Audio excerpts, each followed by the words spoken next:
All right. Hear ye, hear ye, hear ye. Court of Appeals of the 14th District, Texas, now in session. Soon to adjournment. God save the Constitution and his honorable court. Good afternoon and welcome to the 14th Court of Appeals for our Zoom arguments this afternoon. Normally, we have started back having in-person arguments, but since both of these cases were transferred to us from the Austin Court of Appeals, we, by order of the Supreme Court, we went ahead and continued to keep these as Zoom arguments to make it easier on counsel. Our first case is cause number 14-20-00356. It's a civil case, the City of Austin versus Francisca Acuna. If counsel make their appearances for the record. I'm Jane Weber for the City of Austin parties, and I'm ready. I'm Doug Becker in Austin, counsel for the plaintiffs, Your Honor. Thank you. And our second case is cause number 14-20-00362, also a civil case, Lamar Advantage Outdoor versus TxDOT. And if counsel would please make their appearances for the record. Justin Cho here for the appellant. Susan Bonin representing the TxDOT parties. All right. Thank you. We will proceed with our first argument, and Ms. Weber is going to begin, and you've asked for 5 minutes for rebuttal. Yes, Your Honor. All right. So I think we're going to take everyone else out of the screen, and when they're all out, we'll be ready for you to start. Thank you. May it please the court. Chapter 211 of the Texas Local Government Code sets out procedures that are required whenever a city adopts a zoning ordinance. And there are two distinct procedural paths. For initial zoning, publication notice is required and there are no protest rights. For zoning changes regarding a specific property or a discrete area, property owners within 200 feet of the area being rezoned are entitled to individualized notice and protest rights that can trigger the requirement for a supermajority vote if enough people protest. And the dispute here is which procedural path applies to the City of Austin's comprehensive revision of its land development code. The trial court rendered judgment that the individualized notice and protest provisions apply. This court should reverse for 3 reasons. First, the LDC revision considers the entire city all at once. And the zoning changes turn on broad policy determinations and decisions rather than property specific factors, the way it would be if there were just one small property having its zoning changed. And in that way, the comprehensive revision of the LDC is like initial zoning, and it is not like a zoning change regarding a specific piece of property. The procedures for initial zoning, therefore, should apply. Second, the individualized notice and protest provisions make no sense at all when applied to a comprehensive revision of the Land Development Code. The leading treatise on zoning under Texas law described that the individualized notice provisions are, quote, administratively difficult, expensive, and unnecessary, where a well-publicized comprehensive revision like the City of Austin's are concerned. And the protest provisions cannot be applied logically at all, where the area being rezoned is the whole entire city. But most important, the only Texas case to have considered these issues, the FLCT case, held that the individualized notice provisions do not apply where an enactment that makes a zoning change that applies uniformly, citywide. And that precedent is helpful not just for the bottom line holding, but also as a guide for how to analyze the issue. But that wasn't even really a zoning change. All the property kept their same zoning classification. All properties kept that. Well, it was a zoning change in that the approved uses on properties was changed. And that's quintessentially what zoning is. What can you use a piece of property for? And in the FLCT case, there was a zoning change. And in fact, subsequent cases, including the third court, have described the ordinance that was at issue in the FLCT case as a zoning change. But what I think is the most significant guide from the FLCT case is that the the court used a wide lens in analyzing the issue. It didn't just look narrowly at, well, how did this affect this particular property that is complaining, but used a wide lens and considered the statute as a whole, quoted the whole entire long section of Chapter 211, and the purpose of individualized notice, which is to give greater protection to people whose property is going to be uniquely affected. And But you're going to have some properties uniquely affected here, even if you say it's under certain rules. well, You're going to Your have Honor, properties that will be changed uniquely.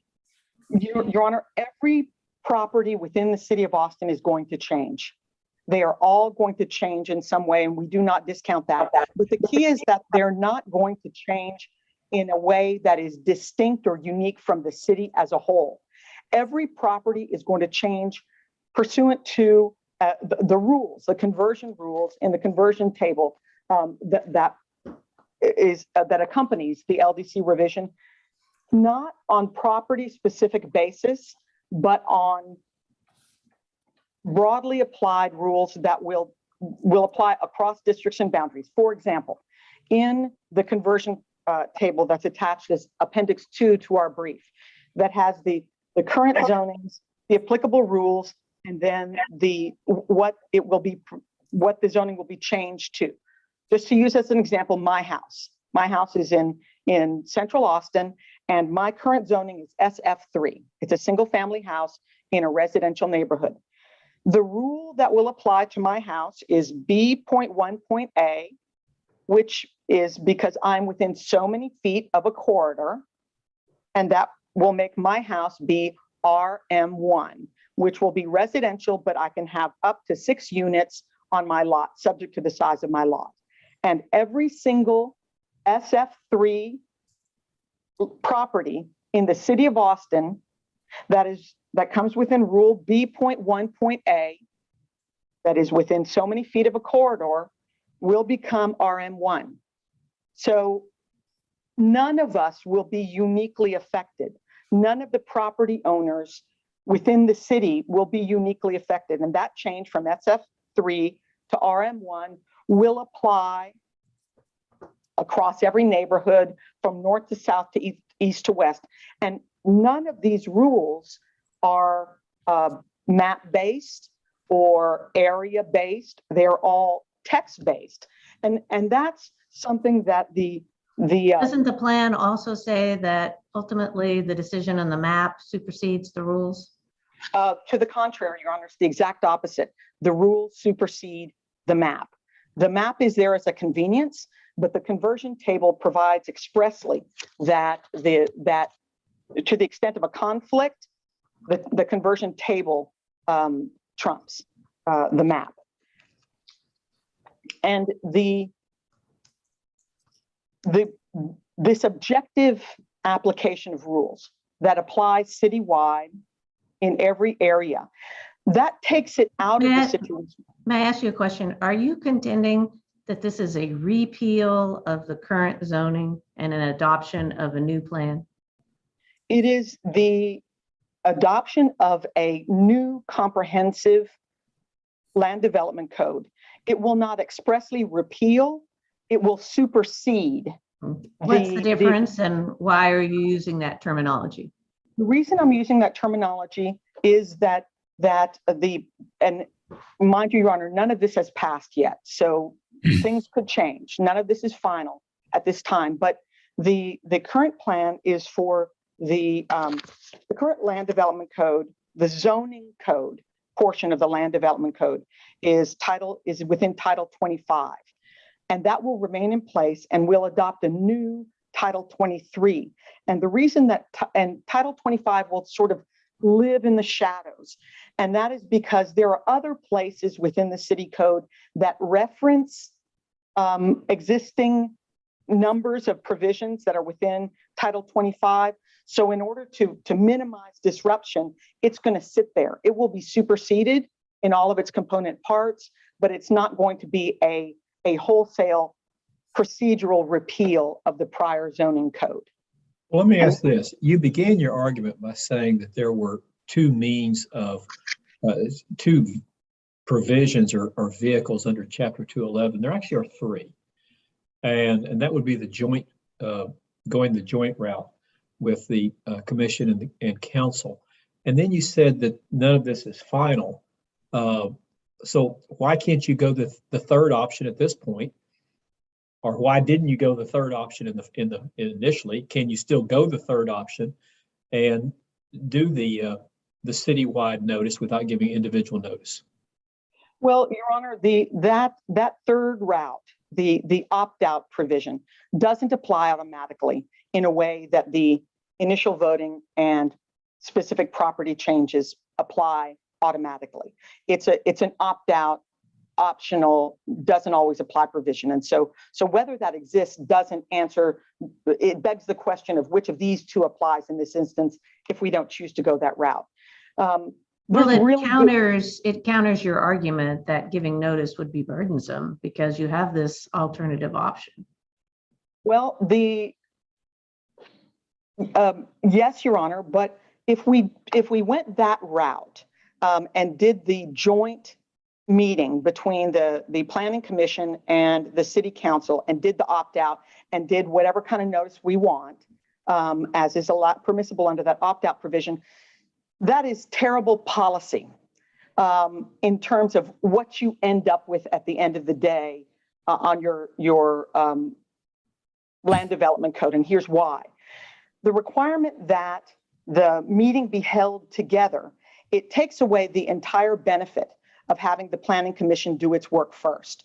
You don't have the independent autonomous analysis that the Planning Commission does first, which in this case, the Planning Commission posted, there was the published notice before, the Planning Commission held its meeting, the Planning Commission heard evidence, took testimony, had public comments, did a report, then gave that report to the City Council, which then began its work and passed on first reading and second reading, and then the trial in this case shut everything down. And if you do the joint process, then that gets truncated. And there's no opportunity for the Planning Commission to do its work first because the council can't even start. It's still not permitted to start its work until it gets the Planning Commission report. But if they have a joint meeting, what that means is the Planning Commission has to do its report in the middle of the meeting. The whole thing doesn't, and so you don't have the opportunity to develop the important policy determinations, to grapple with, frankly, the thorny issues that are presented in a comprehensive revision like this. And I see that my initial time is up. So if the court has no further questions, I'll reserve the rest of my time. Just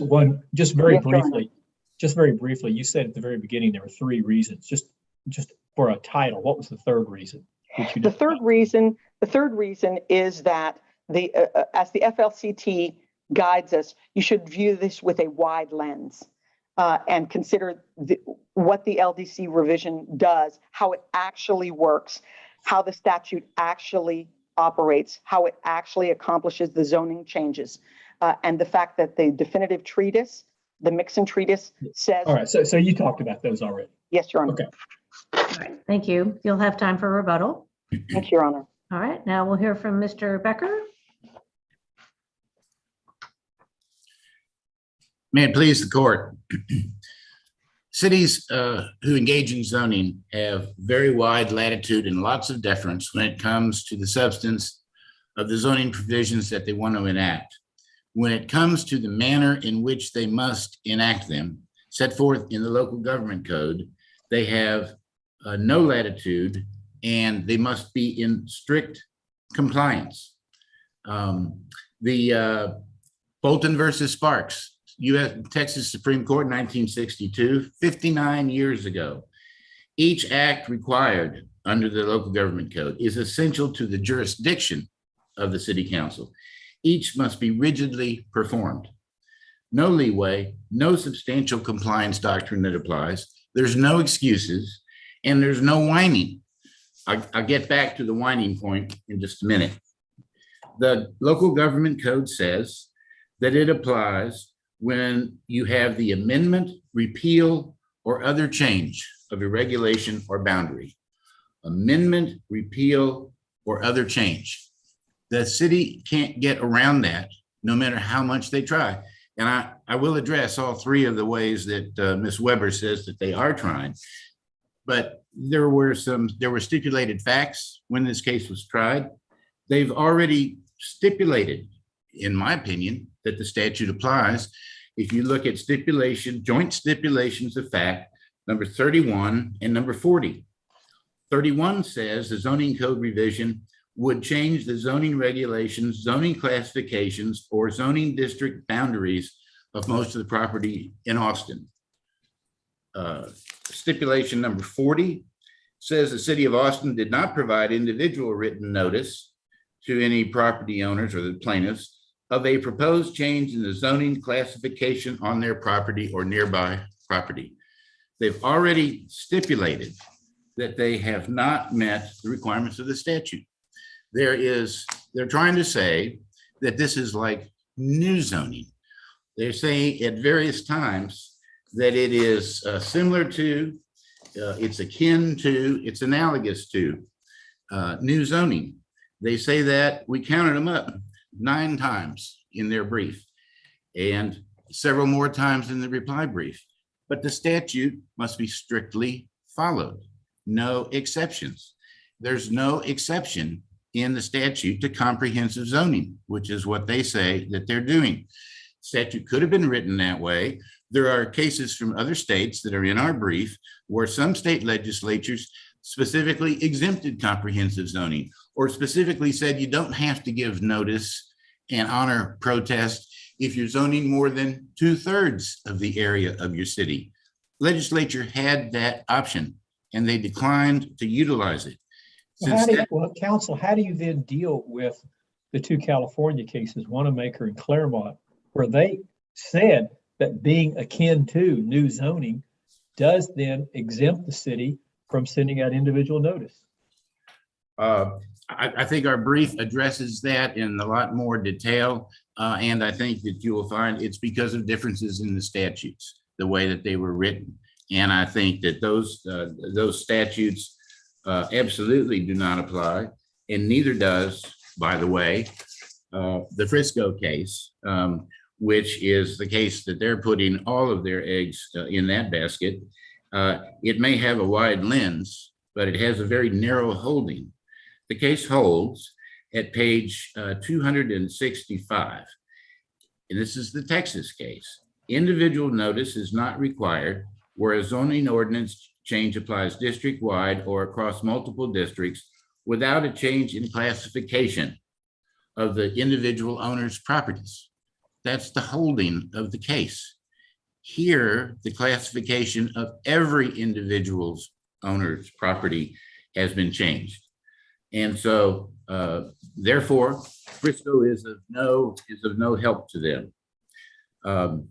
Would you have the same complaint if they had gone the joint public hearing route? No, sir. Frankly, don't understand why they didn't do that. You know, section 21107D of the statute, which is what you're referring to, is not even mentioned in their brief, not one time. But if they had chosen to do that route, which they still can, then they dispense with the necessity of individual notice. Newspaper notice solves that whole problem. They still have to honor protests. They still need a supermajority, 3/4 vote to pass it. But the legislature gave them a What is it's the 2/3 vote, right? Yes. Well, no, sir, not exactly. It's a 2/3 vote to exercise that option. Okay. But then if there are protests, then the supermajority provision requiring 3/4 of the city council's vote. Thank you. In 1985, the legislature gave the city, all cities, a tremendous gift, an apparent recognition that in some cases, giving individual notice might be difficult, not impossible, but difficult. They enacted this statute on top of the old one. Well, hang on a second. All right, you need a supermajority to initiate the process, and then as well a vote by council in order to deal with protests, correct? Not quite, Your Honor. You need a 2/3 vote of council to initiate subsection D process. And Right. then if there are protests, 3/4. Right, and the protest would then be handled by city council. That's right.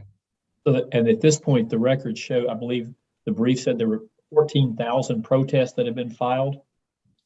That's correct. In excess of. So city council would be dealing with 14,000 protests. The effect of the protest, and that's 14,000 protests after the city waged a campaign to erroneously tell the public not to file protests because they weren't going to count them. But yes, there were 14,000, but the legal effect of that, according to the statute, is that a 3/4 supermajority vote is required in order to pass it if there are protests. And there's a reason for that. The Bolton case said, these provisions are intended for the protection of the property owner and are safeguards against the exercise of arbitrary power. If there are 14,000, or who knows what there would be, if there was an actual fair opportunity to give notice, if the city council hadn't told people not to bother because they weren't going to look at them, what would we have had? 114,000, 214,000, who knows? But regardless.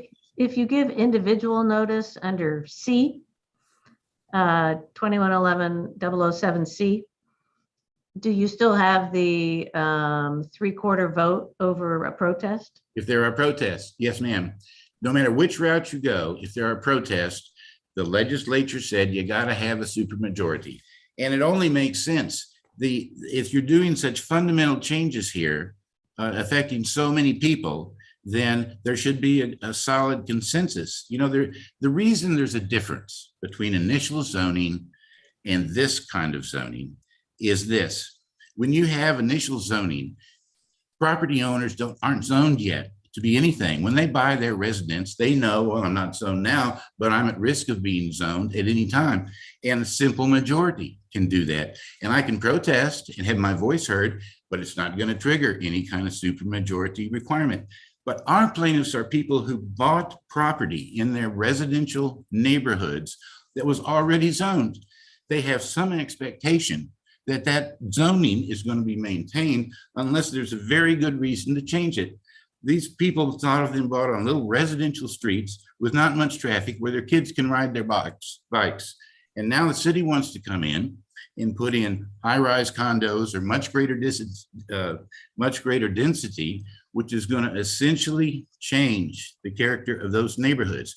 So it's not that they've been promised that their neighborhoods won't change, but once they buy their properties with zoning established, it is a promise that the Texas legislature has made that the cities will have to have a very sound basis to change that situation and to change the essential character of their neighborhoods.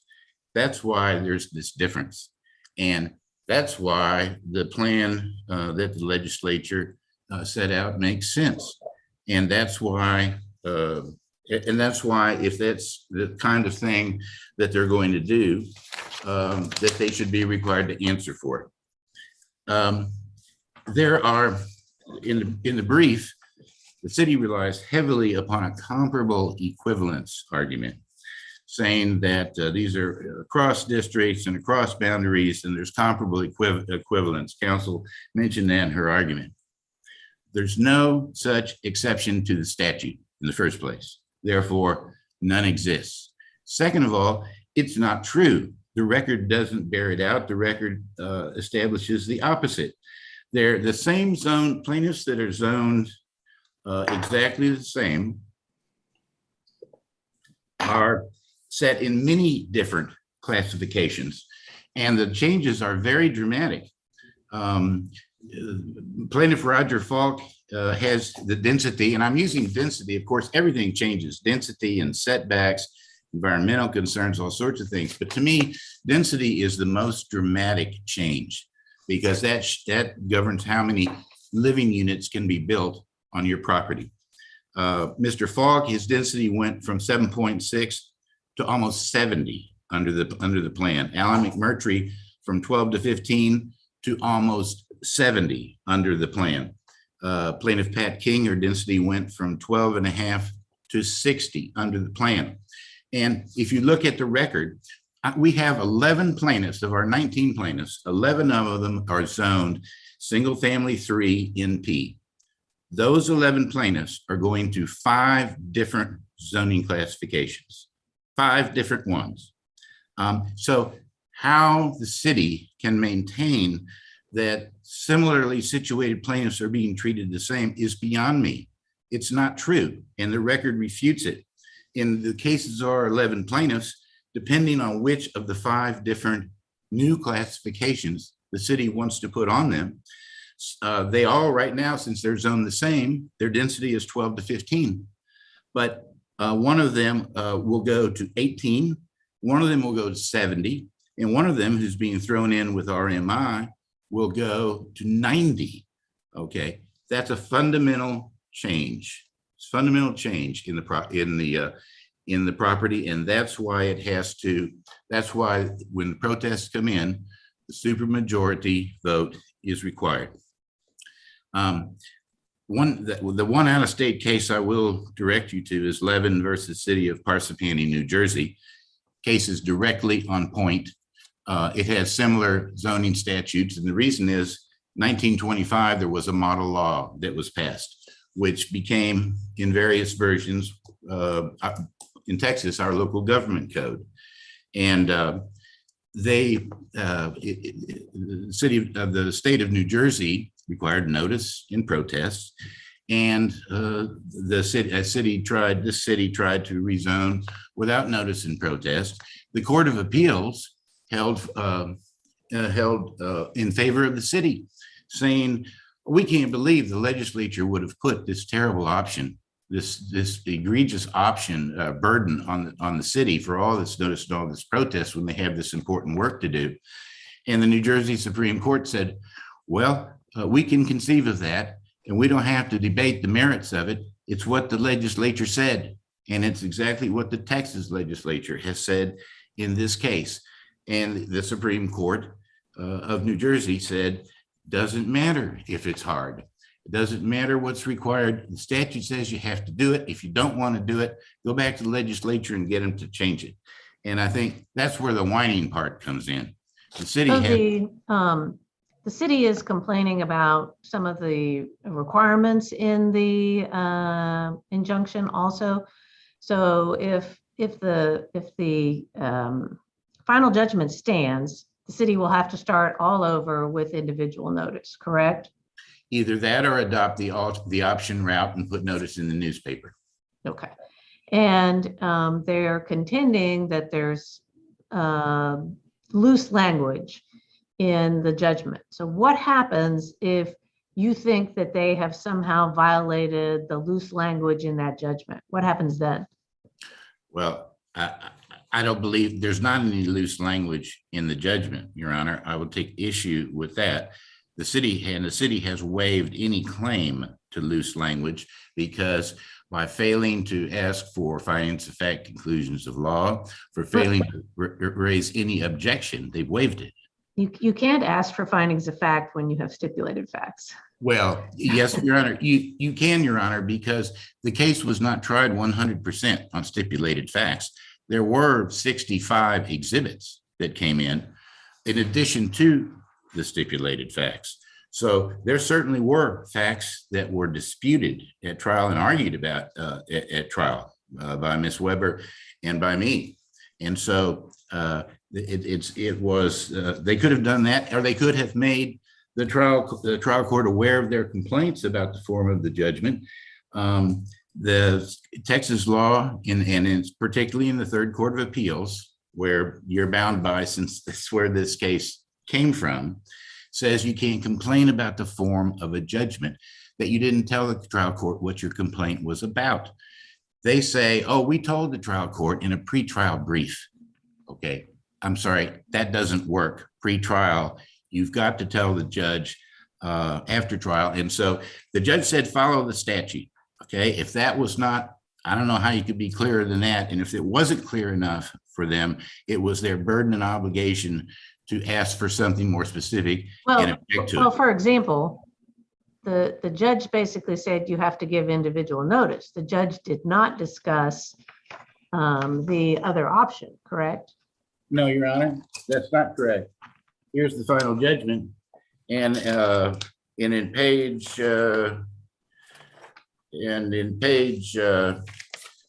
of the judgment, injunctive relief says they got to start over, they got to give notice, they got to honor protest, or in the alternative, defendants may provide the alternative notice by following 21107B. Okay.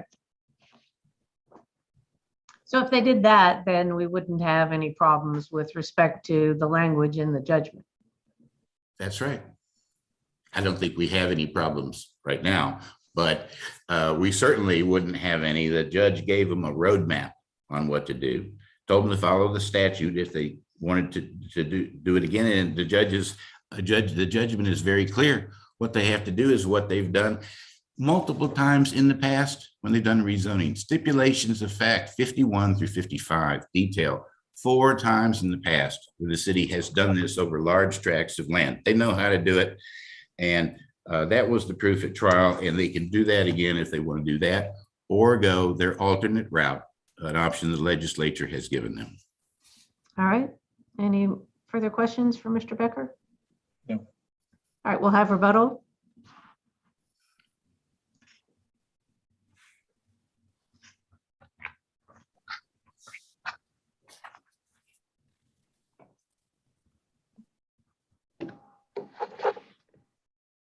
May it please the court. I'd like to start on rebuttal in addressing your point, Chief Justice Christopher, about the language in the final judgment. But I want to back it up a little bit because the question, it begs the form of the judgment question begs the threshold inquiry of how does this work, specifically with regard to protests.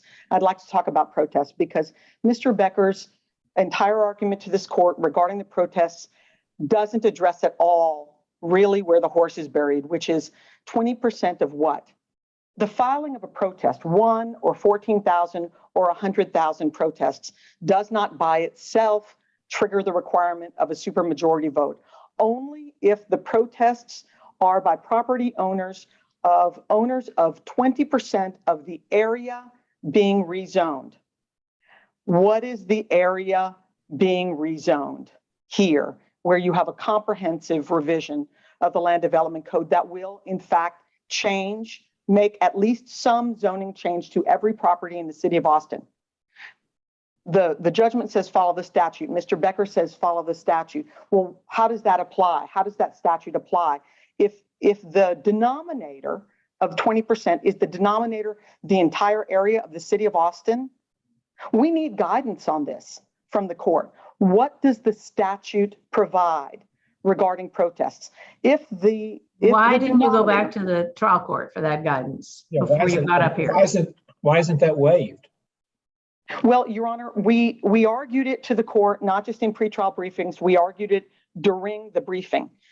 During the trial. But the question isn't just what does the form of the judgment provide, but if the statute provides that if the interpretation of the statute is that the whole city area is the denominator, well, that's a pretty good indication that as a threshold matter, that the protest provision doesn't apply. If you look at because the protest provision. Why is that? I mean, why couldn't you have 20% of the property owners of Austin objecting, and then you'd have to have the supermajority? Well, Your Honor, putting aside anything else, it's not possible for, given how much of the city of Austin is encompassed by city-owned property, by state-owned property with all of the state agencies, the University of Texas, the various universities. Just from a square footage standpoint, it is not possible for property owners like the folks who've submitted to come anywhere near reaching 20% of the whole entire area unless the state objected, right, as a property owner. Well, the state and zoning, that doesn't really apply. The city doesn't get to say, the state of Texas, you don't get to do that. Okay, on so the then property. why But- would the state but- property be included in what is being rezoned? Everything is included.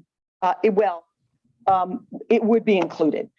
Some things get backed out, but I believe that the state property would be included. But independent of that, putting that aside, how does it work? The fact that that there has been an unwillingness for anybody, for Mr. Becker or for the court, despite us requesting that the court to, the fact that there's been an unwillingness to articulate, here is how it works. Mr. Becker said with confidence, there are 14,000 protests, there will be the requirement of a supermajority. And nary was there a mention of what has been the elephant in the room this whole time. How does that work? How is that supposed to work for something like this that is a comprehensive revision? It doesn't make any sense. Do we have any stipulated facts about this? No, Your Honor. Do we have any evidence about it other than your arguments? Well, we have stipulated facts of how many, what's the square footage of the city of Austin, how many square miles it is. The stipulated facts that Mr. Becker referred to involve discrete areas within the city, particular neighborhood plans where you have, okay, here's this boundary that we are doing a comprehensive neighborhood plan in here, and you can calculate 20% of that area.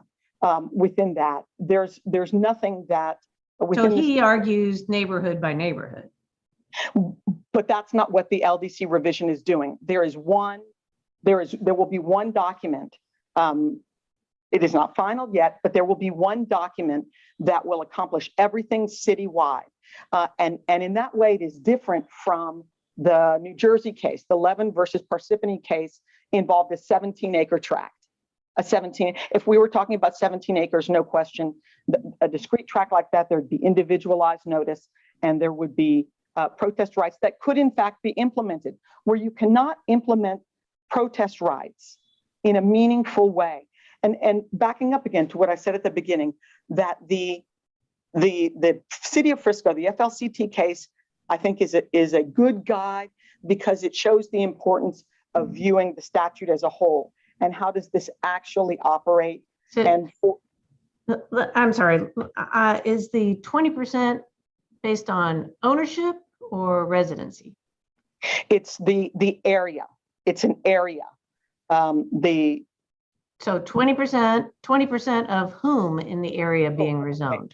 The statute says that it's property owners, but the city of Austin includes anyone who has a utility to that address. For example, a tenant would have the protest rights, and also, whoever can speak for that property.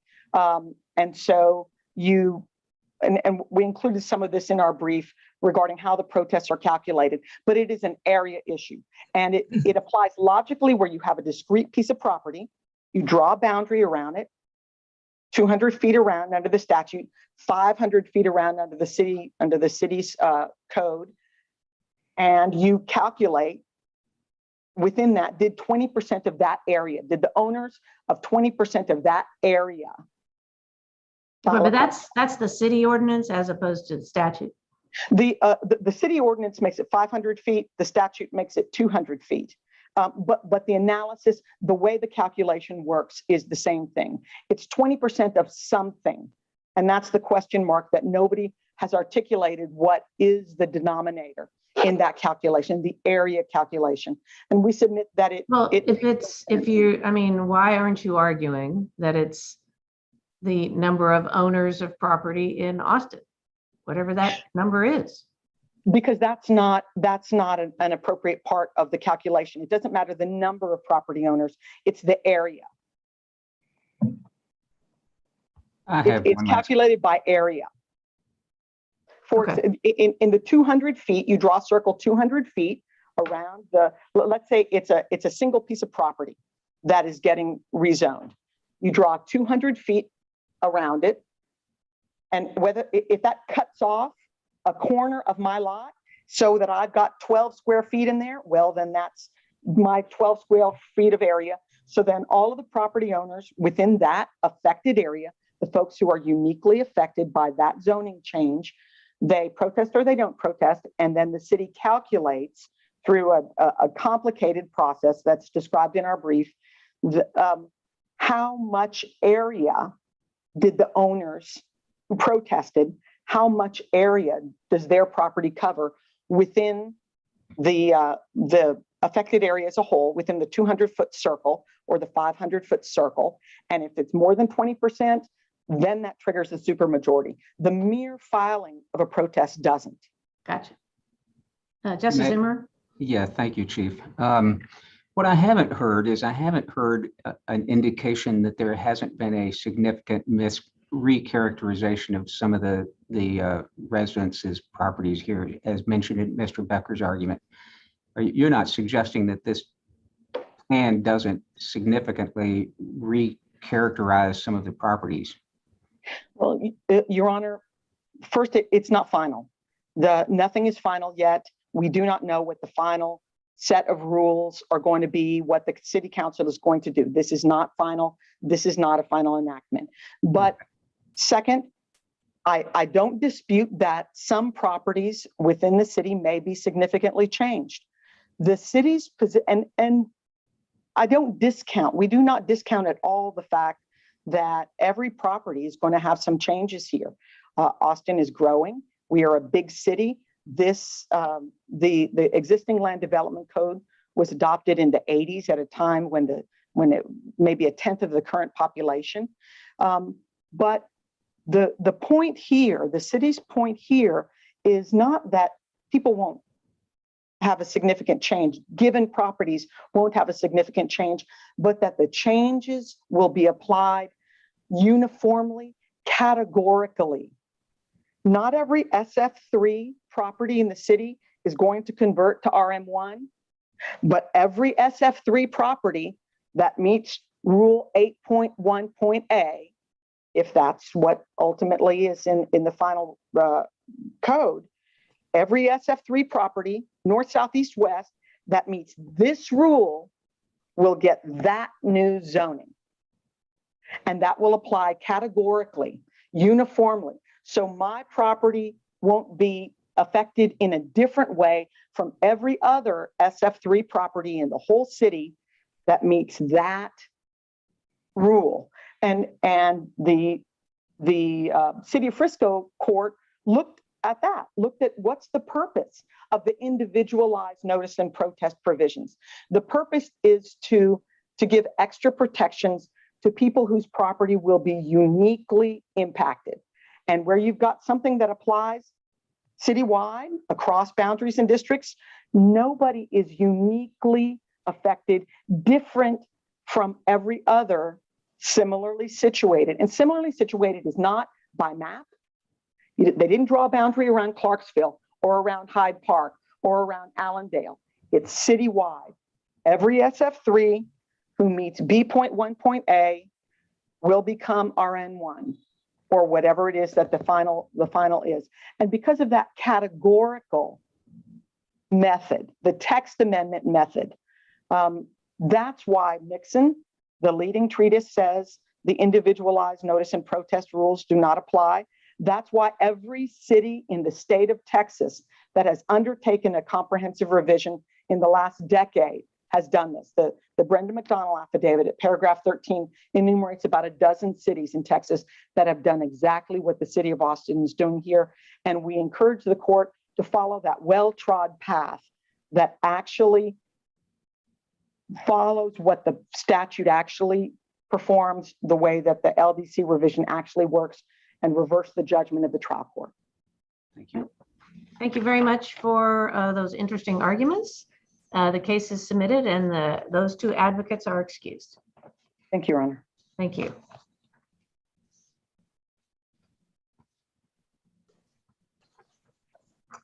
We are ready for our second case. Lamar Outdoor Signs versus TxDOT, and we will start with Mr. Cho.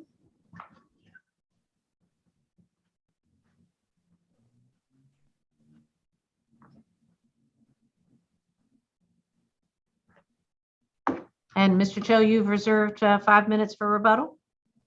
Yes, Your Honor. All We are ready when you are. Madam Chief Justice, and may it please the court, my name is Justin Cho, and I, together with co-counsel Mr. Alan Smith, the law firm of Settle Pugh, represent the appellant, Lamar Outdoor Advantage Company.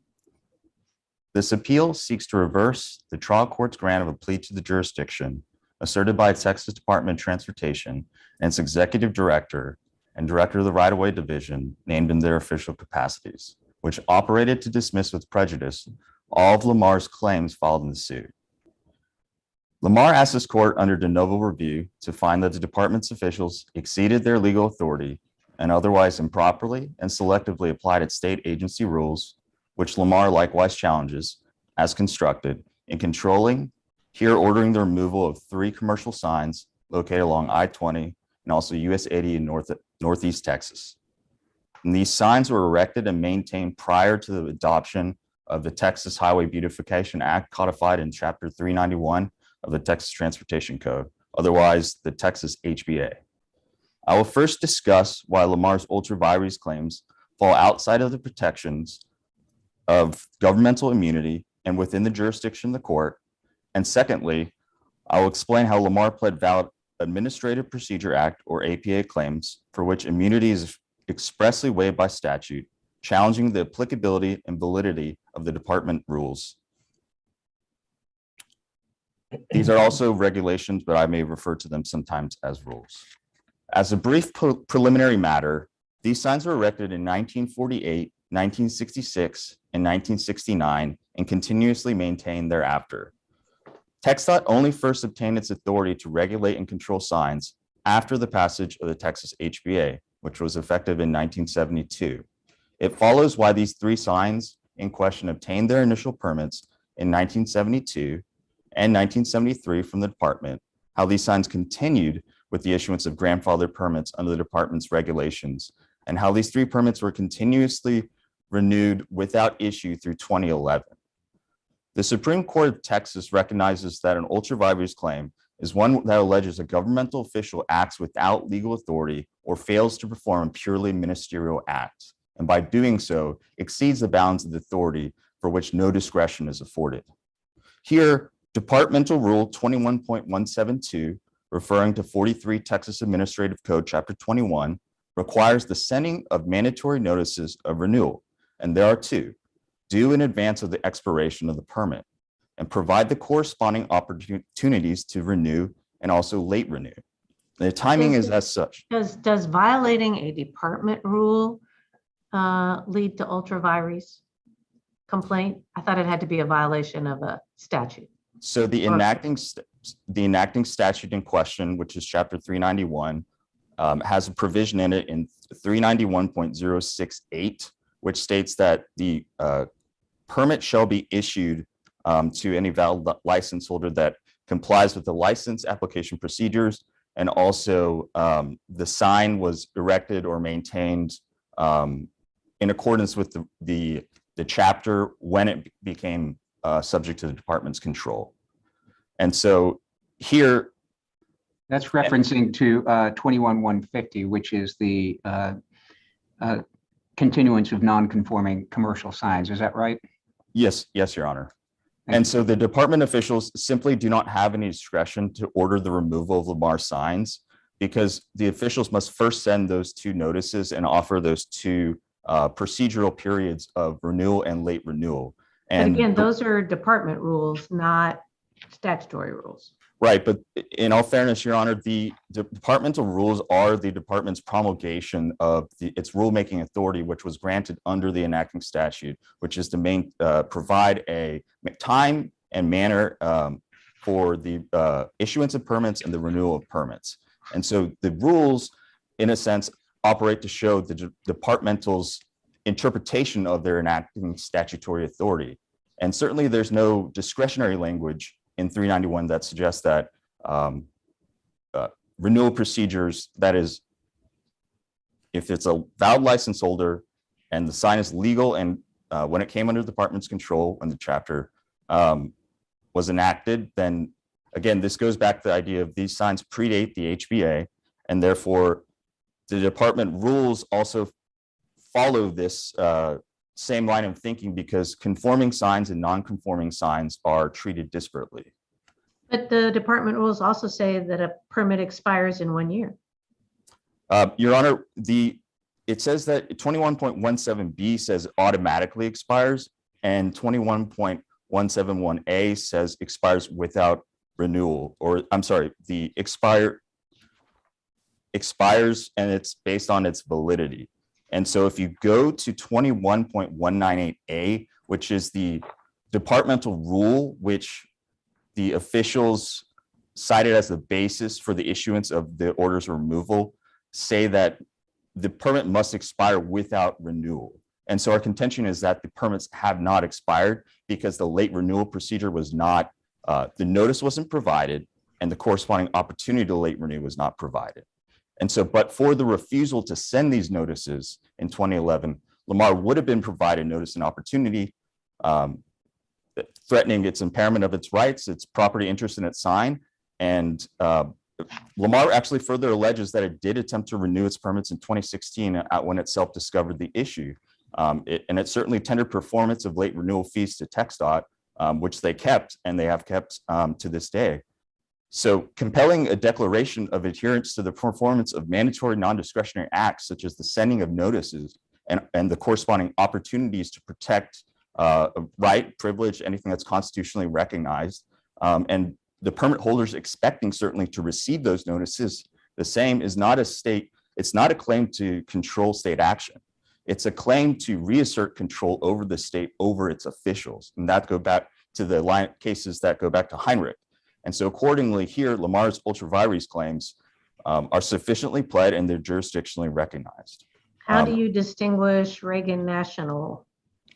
So Reagan National and a lot of the lines of the cases that the department cites have to deal with the application for a privilege or right, which is the permit. And so our argument is that during the actual permit period that it was valid for, Lamar certainly was entitled to receive the continuance of renewal of its permits, because if you look at 21.150A, it says notwithstanding any other provision of this division shall be, the department will renew permits only under two conditions precedent. One, that they became legal when they became subject to the department's control, which is met here. And secondly, that they remain substantially the same condition as when they were either erected, which is not the case here, or became subject to the department's regulatory control, which is the case here. And for those reasons, there's simply nothing that the department can say that they read into that rule 21.150A that would preclude Lamar from the continuous entitlement to which it already has. It's an eligible benefit to which it's already received. And so going back to the due process analysis, the only way the state can take that is for cause, and for cause would mean it violates sections of the chapter 391, which the state is not, they've alleged that, but they haven't shown any conclusive jurisdictional evidence to rebut our allegations that say that they did not provide us procedural due process over our protected interest in these signs. And certainly that has to tie into our APA claims, because the applicability of 21.198A, you can't get there without completing the renewal procedures under 21.172, in particular subsection E, in full, because 21.198A condition is that the permit must expire without renewal. And so in other words, the department rule 21.172E, the rules making authority and the promulgation in the context of the whole is the department's requirement to provide due process for these non-conforming sign permit holders such as Lamar. And the distinguishment between applicants in the cases that the state cites is all of those are for the application for the entitlement of a privilege that they have yet to receive. This is a departmental, you can read in the departmental rule, it says the department will renew these permits, these non-conforming, the rule itself is entitled continuance of non-conforming permits. And for that reason, Lamar feels that the department is simply reading in rules that are simply not there.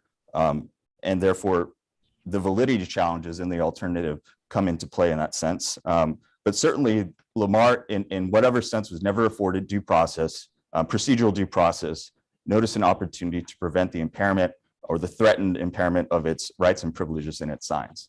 I see that my time is out, and if there's no other questions, I'll reserve 5 minutes for rebuttal. All right, thank you. Now we'll hear from Ms. Bonin.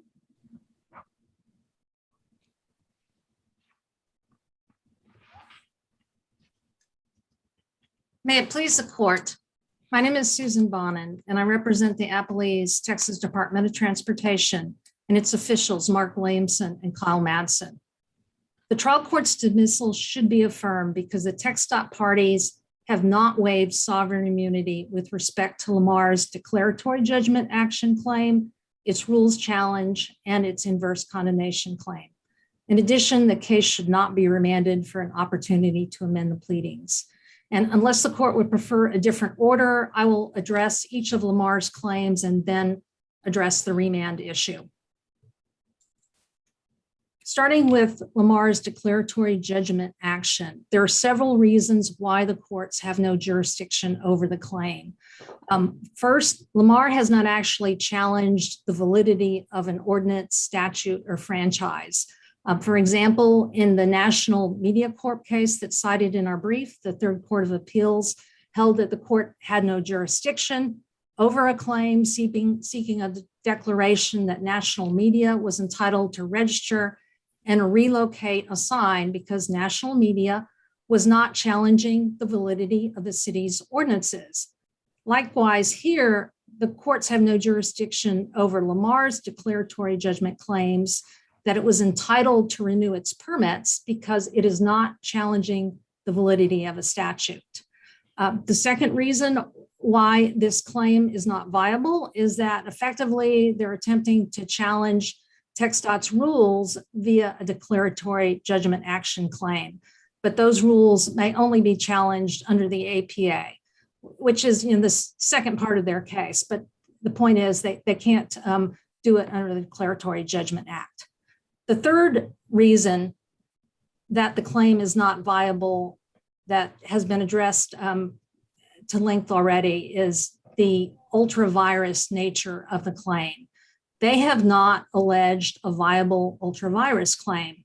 In particular, as Justice Christopher pointed out, they're not actually complaining about any relevant statutes. What they're complaining about is that TxDOT's employees failed to follow TxDOT's rules, which cannot constitute ultra-virus acts.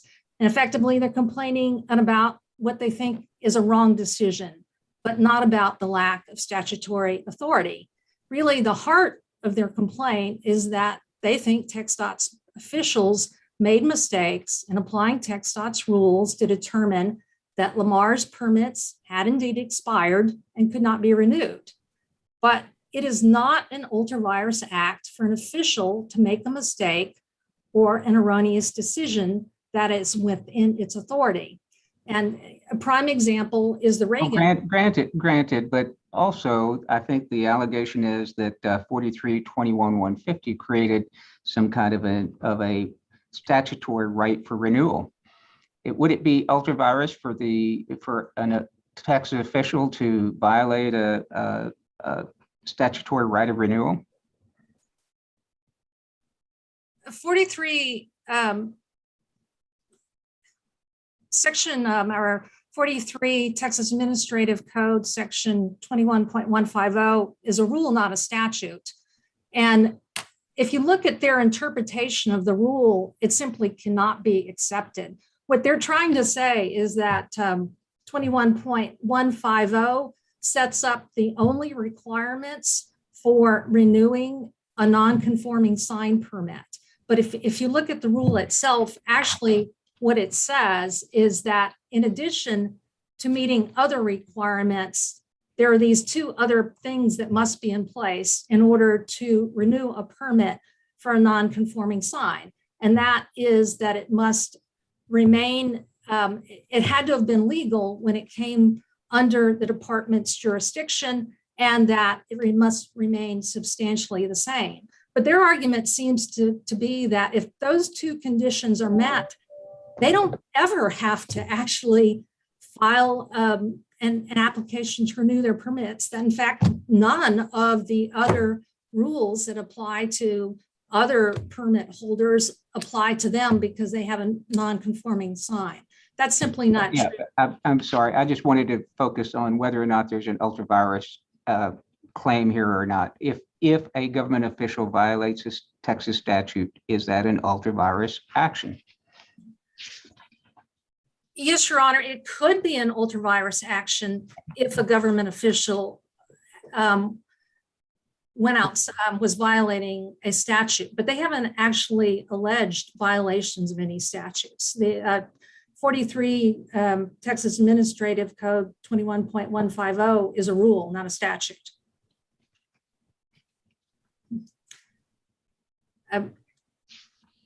The prime example of our argument is the Reagan case, where TxDOT unfortunately actually did make a mistake. It granted a permit to Reagan to put up a sign in a certain location. Reagan had a year in which to do that. Reagan did not put up a sign within a year, but TxDOT made the mistake within that year of giving another sign owner permission to put up a sign within 1,500 feet of the location where Reagan had intended to put up a sign. When Reagan, after a year had passed, Reagan came back and applied again for a permit in the same location. And TxDOT said, no, you can't have a permit because you're going to be too close to this other permitted sign. And Reagan sued, alleging an ultra-virus cause of action based on TxDOT's mistake for having allowed another sign owner to have a permit within 1,500 feet of the location where they wanted to put up a sign. And what the court said is that the officials' acts were within the agency's authority, and it doesn't matter that the officials made a mistake. There still was not an ultra-virus claim, a viable ultra-virus claim there. And there are numerous cases. That was within their discretion and within their authority to make that rule, right? Yes, Your Honor. Okay. Thank you. Here, the acts of TxDOT's officials in determining that Lamar's permits had expired and could not be renewed were within their authority. TxDOT did not fail to perform a purely ministerial act that was required by statute. The sending of reminder notices is not a statutory requirement. It's a directory, not mandatory requirement.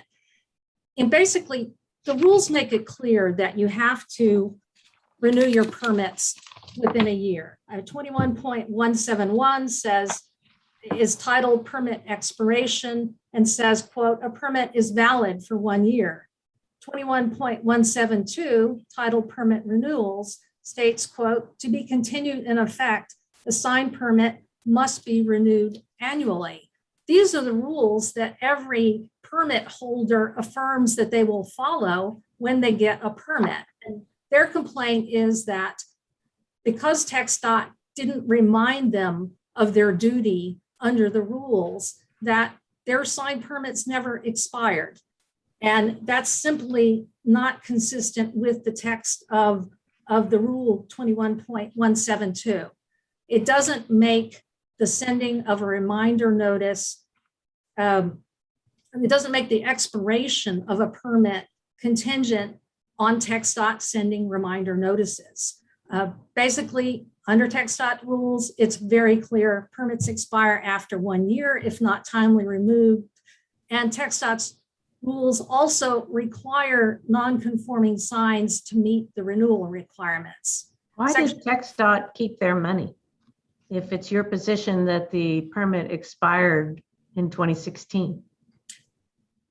The money was kept because actually there's another rule that says that money that is sent in for a permit or something like that doesn't have to be returned once it is sent in. I'm not sure if we quoted the rule in our brief, but I could provide that in a letter. I mean, think of the situation where, you apply to become licensed by the state bar, you pay certain fees for that application. If for some reason you don't get that license, you don't get the fees back. And that's the way. But this isn't an application. This is a permit fee. Well, it's an application to renew a permit. They literally are renewal applications. But they didn't file any applications and you kept their money. Well, they attempted to. I mean, basically, they sent a letter saying, here's some money.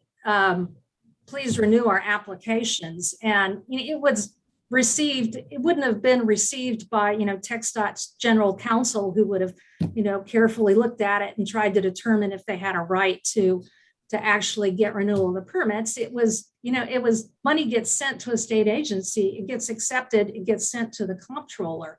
And the TxDOT's rules actually say under those circumstances, the fees don't have to be returned. And I can provide information about that rule. Going on to Lamar's second cause of action, and that is their claim under section 2001.038 of the Texas Administrative Procedure Act. They have a couple of arguments. And first, they claim that TxDOT's rules regarding the renewal of permits are unconstitutionally vague. And however, if you read the rules themselves, they do provide reasonable certainty that a late renewal must occur within 45 days of a permit's expiration, and that there are limitations on the renewal of non-conforming signs. There's nothing about TxDOT's interpretation of these rules that is plainly erroneous or inconsistent with the text of the rules. And you have to read. Okay, so let me ask you a question. In terms of it being a plea to the jurisdiction, the APA gives you jurisdiction. So at this point, don't you have to proceed with a summary judgment saying an analysis on why they have no claim versus a plea to the jurisdiction? Not in every instance, Your Honor. If just like in other situations, the merits can be intertwined with jurisdiction, even under APA claims. And if they can't state a viable APA claim, then the court has no jurisdiction. And I think we cited some cases for that position in our brief. And finally, merely the fact that TxDOT is disputing TxDOT's interpretation of the rules does not mean that the rules are vague. Their second claim that they've alleged under the APA is they say that they're challenging the applicability of section 21.198, the rule regarding removal orders. However, such an applicability challenge is really limited to the determination of prospective determination of whether a rule is capable of being applied or is relevant, not how the rule should be applied in a particular situation to particular facts, or to undo the outcome of some decision that has been made by TxDOT. I mean, what they're doing is really seeking a declaration regarding how they think this rule should be applied to particular facts that they're assuming, or there are a declaration that somehow TxDOT failed to comply with Rule 21.172, and that's not what the applicability challenge under the APA is supposed to be. Well, isn't it really that they're trying to figure out what is the effect of TxDOT's failure to comply with the notice provisions? And isn't that something that the APA would cover? Your Honor, it's our position that what they're trying to do is basically undo TxDOT's rulings in this matter. They clearly, the rules apply to a sign that can be renewed, which is the situation that we have here. What they're trying to do is to engraft their understanding of how they think this rule should be interpreted onto TxDOT. And that is not what the APA claim is about. I mean, basically, they want a decision on how the rules should be applied, not its sort of general applicability to a commercial sign that is subject to renewal. Let me ask a question kind of on the arbitrary capricious side. Other than the financial obligations of a permit renewal, what factual basis is there for the denial of a non-conforming permit renewal request? You want me to repeat that? Yes. Other than the financial obligations of a permit renewal, what factual basis is there for the department's denial of a non-conforming permit renewal request, a renewal request? Is it just because they don't feel like it today, or is it because oh, you waited 5 years, or you waited 45 days, 46 days? It could be any reason or any rule that showed that the sign was not meeting one of the rules regarding that sign. So if they, but see, I agree with you. I'm agreeing with you. But then also that also opens up the opportunity to have an administrative hearing where the party could be present and have an opportunity to address those concerns, right? That didn't occur here as well. So no, a party, generally parties in Texas are not entitled to an appeal of an administrative decision unless the right to appeal is granted by a statute.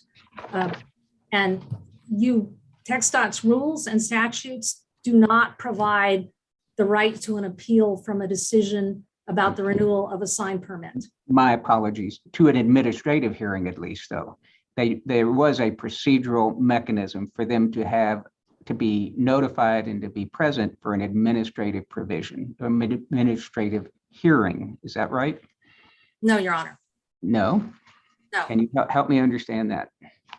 Well, the rules simply don't provide for an administrative review of this issue.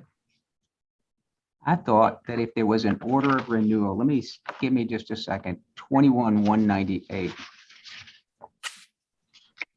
Yeah, well, I guess what Justice Zimmerman is asking is if TxDOT denies a renewal, is there no administrative recourse? Is there no hearing? Is there no administrative recourse where someone can challenge that? There is no administrative recourse. Is that 158, 21-158, license revocation? No. No? That would have to, a license is different from a permit. That's what gives a company the right to have any signs at all. Yeah, there are certain decisions that are made about signs where there are limited rights to administrative review, but the renewal of a sign permit isn't one of those. So TxDOT could decline to renew a sign for essentially any reason, and that is non-reviewable?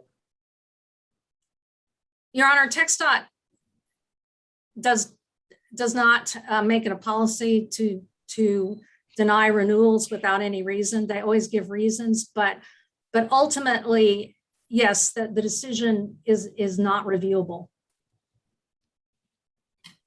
I see that I am out of time. Unless the court has any other questions. I have one more. So again, I'm along that same line. I'm looking at 21-158 that talks about license revocation. And I understand you say there's a distinction, but it does say the department will revoke a license and will not issue or renew permits or transfer existing permits. And then it goes on to create a right or at least an issue. The department will send notice by certified mail of an action under this section to the address of record provided by the license holder. And it says, giving the reasons for the action, the effective date of the action, the right of the license holder to request an administrative hearing, and the procedure for requesting a hearing, including the period in which the request was made. Are you suggesting that the denial of a permit is not included under will not issue or renew permits under 21-158? Well, Your Honor, 21.158 has to do with the revocation of a license. And if a company lost its license, it would not be able to engage in the billboard advertising business anywhere in the state of Texas. That is a much larger action, and TxDOT's rules have provided more opportunities for review of that decision. But the rules simply haven't provided an opportunity to review the decision not to renew a permit based on a party's failure to timely submit the renewal application and pay the fees. And I have just one last question because I don't want to assume anything. As I understand your arguments earlier, that if a permit is not renewed, that there is no right for an administrative hearing, no right for protest or even to be heard. That is correct. Thank you. Okay, thank you.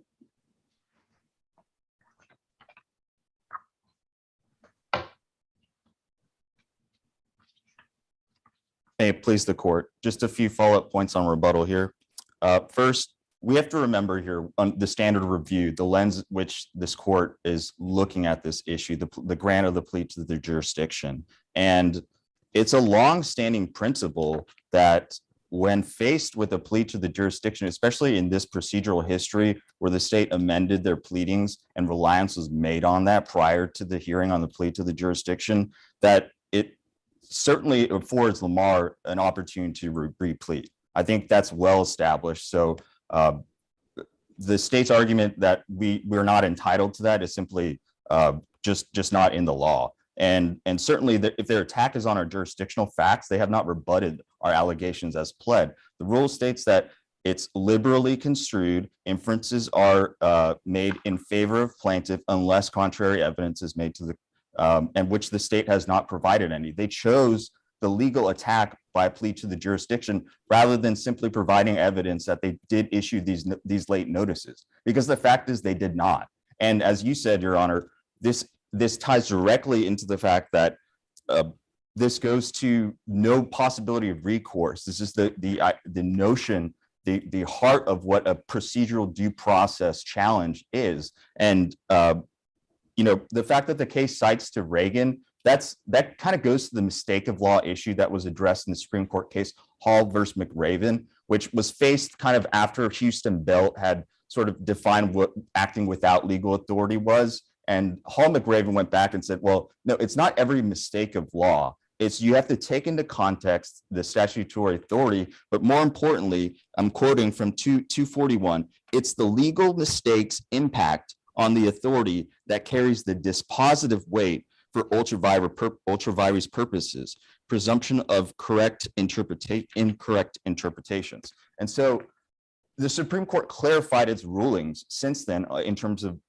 couching an ultra-virus claim in this manner. And certainly Lamar's allegations have not been rebutted in that sense. I'll also move along to the meaning of the 1 year as far as a permit is valid for 1 year. But the rules clearly state a permit automatically expires only one condition, which is not met here. So late renewal has to mean something. Okay, there is a period at which a permit will, if we're assuming here, arguendo, that 1 year is the validity and the permit automatically expires, which the rule doesn't say that. But even if that were the case, there's a late renewal procedure and opportunity. And certainly if there's no recourse for a denial of the permit renewal, that's our only recourse to be able to be noticed of the opportunity to prevent the impairment of our rights and privileges that are constitutionally protected. But you would agree that if you got the notice and you were 46 days late in applying, you would not be entitled to a license. No, Your Honor. Permit. No, Your Honor. 21.172 states nowhere in there that it states 45 days is the initial renewal period. That's when you have to get all the initial renew application and fees in. And then there's a second late renewal period for which no time parameter is specified. That ties into our void for vagueness constitutional challenge under the APA, which is statutorily exempted from governmental immunity. And if there's no time specified in 21.17E, where is 45 days coming from? Where is the late renewal cutoff? And certainly, going to the principles that are behind procedural due process in terms of custom and practice of these late renewals, it certainly exists, and we have a right to be entitled to receive the notice and opportunity to be heard. But And if you received the notice and did not file an application, you agree that you would have no right to the permit. if we received a late renewal notice and failed to act in accordance with that, yes. Okay. And my last point to tie into Justice Zimmer's notion with the license renewal issue. So the two conditions present in 21.150A, you look back to 391.068A, and I'm paraphrasing here, but it says, shall issue a permit if license application complies with the rules and the sign is legal under the chapter when it became subject to the department's control. It did. These signs predate the HBA. So when they became under the department's control, they became non-conforming but legal signs, and certainly they're entitled to the protections that come along with that. And to say that there's no statutory authority to fail to send these renewal notices, you can clearly look to the license revocation provisions that specifically state certified mail, the last known address, and this bolsters the notion that the permit renewal process is entitled to the same protections. And for those reasons, we'd ask that the court reverse and remand this case so that Lamar will be able to continue on the merits or otherwise replead or have its opportunity to replead. Thank you. I have a quick question for you, a couple actually. So under 21.150, that is the non-conforming commercial sign.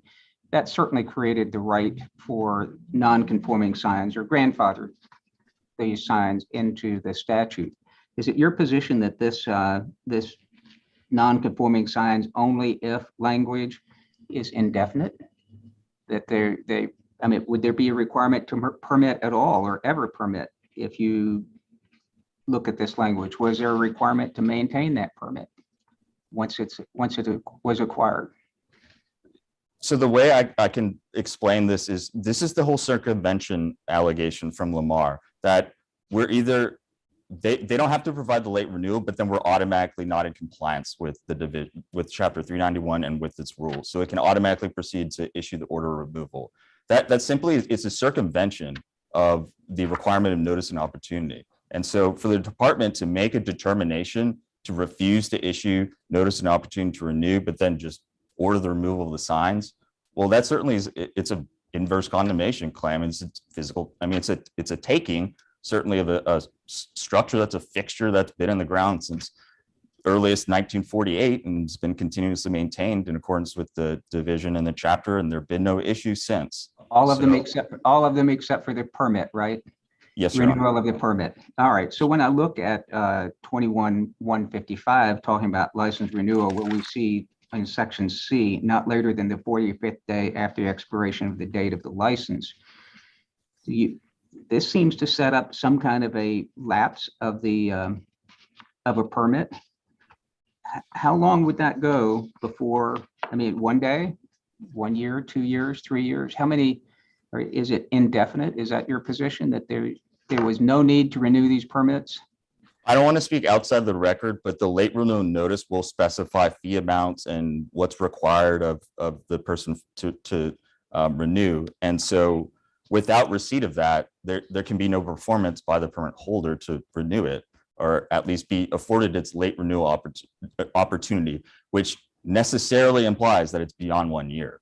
So for that reason, the permits have not expired without the sending of the late renewal notice and the corresponding period, whatever that may be, through the custom and practice of late renewals of the department's officials. Or well, is it that the permits have not expired, or that the permits are not entitled to renewal? And is there a distinction there? In other words, permits have not expired. It's Lamar's position that the permits have not expired because the triggering notice for late renewal is required to trigger the opportunity to late renew, as in protect the substantial interference with its rights and privileges when it was valid. So without the receipt of that, the department just wait till that time passes, send the order of renewal, and never provide that opportunity. It's a circumvention of due process, Your Honor. So again, so you would say that the permits never expired until you received the notice? Correct. And certainly to answer your second question, these non-conforming existing legal permits are entitled to continuous renewal because it's not an application for a permit. It's a permit that's existing, legal, and the only way that it violates the department's rules or provisions of 391 is by the department failing to send the notice, and then we're automatically out of compliance. Could you address one more question for me? And that is the apparent statutory authorization to order the removal under 21-198 that says if a commercial sign permit expires without renewal on a written demand by the department, and I've shortened this, on written demand of the department shall remove the sign at no cost to the state. So was there actually not statutory authority for the department to issue that order renewal under 21-198? There's not, because if you look at the disjunctive, so it says permit expires without renewal. We say it can't expire without renewal, meaning renewal and late renewal. Otherwise, it's void for vagueness and certainly not valid. And then next dispositive, or is canceled. That didn't happen here. Or if the sign is erected or maintained in violation of this division. And that's my point. It's the circumvention. We're automatically out of compliance if they don't send the notice, but we rely on that notice to renew our non-conforming existing legal permits for these signs. Only these specific signs. It would be a different case if we were applying for the permit or for the license. I will ask you one question, the same one I asked your friend on the other side. Other than financial obligations of the permit renewal, what other factual basis is there for the department to deny a permit renewal request? There wouldn't be unless it would be a violation of something in 391 that deals with non-conforming signs, but there's nothing there that says that. All right, thank you. Thank you. Thank you for those arguments. Lamar Outdoor Company versus TxDOT is submitted, and you all are excused. Thank you. Thank you.